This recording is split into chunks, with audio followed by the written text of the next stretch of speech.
If you have too much text on your slide and you're not really sure how to go about changing that, well, this video here is going to show you a simple trick. So I recommend taking a slide that you have that has a lot of information on it and thinking about how you can do this a little bit differently. So this is a little bit easier because we're talking about the Great Wall of China. So it's very simple to then find a picture of the Great Wall of China, make sure it's copyright and royalty free if you don't own one yourself. And all of this text here came from travelchinaguide.com, which I would probably need to cite if I'm going to have this on here. But if I just want to talk about it, I can verbally tell people that this is where this information came from, and I can pull up from the bottom of the slide here. You don't see anything at first, but if I hover here, it turns into a double arrow. I pull this up and you now have a notes tab.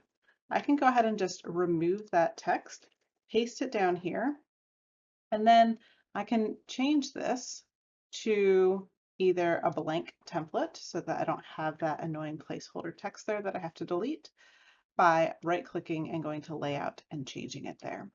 I then want to take this image and turn it into a full-scale image. So I can just click on the corners and drag it out. Do not click on the edges because you're going to end up stretching it, and that's not what anything looks like in real life.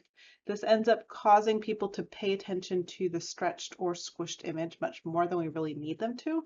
So I'd recommend taking the corners, dragging them out. If you need more space, then you can come up to the picture format tab, click on crop, and then here you can change things by clicking on the black lines, either the black lines or the black corners, and you can adjust the frame.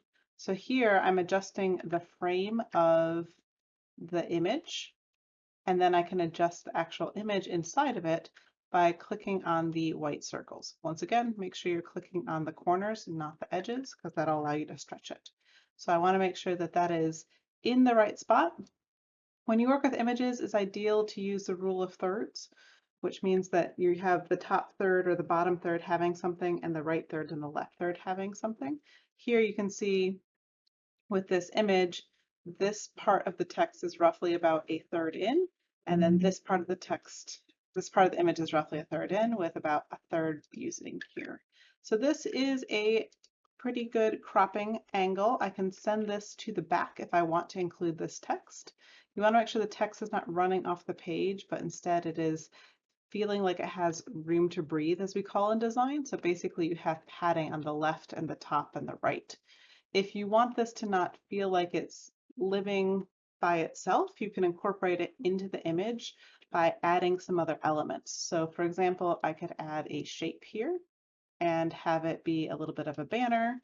I would probably want to remove that outline and make this white and then add a shadow. So I would right click on it, format shape, and then add a shadow here.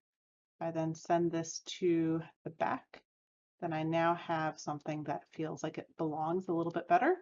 And then when I go to display this, so you can see here that I have my image that the audience is seeing. I have my next image that's coming up, so I'm aware of what's coming up next. And I have all of my notes here. If at any point in time these notes become too big and you need to change them so that they take up less space, you can hit Control on your keyboard if you have a scrolling mouse, and you can make those smaller or bigger, or you can click down here at the smaller button.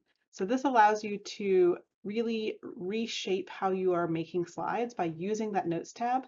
And then when you are sending it to your audience to check or use later, you can always save it with the notes attached and save it as a PDF so that they see it. Hope this helps. Let me know if you have any questions.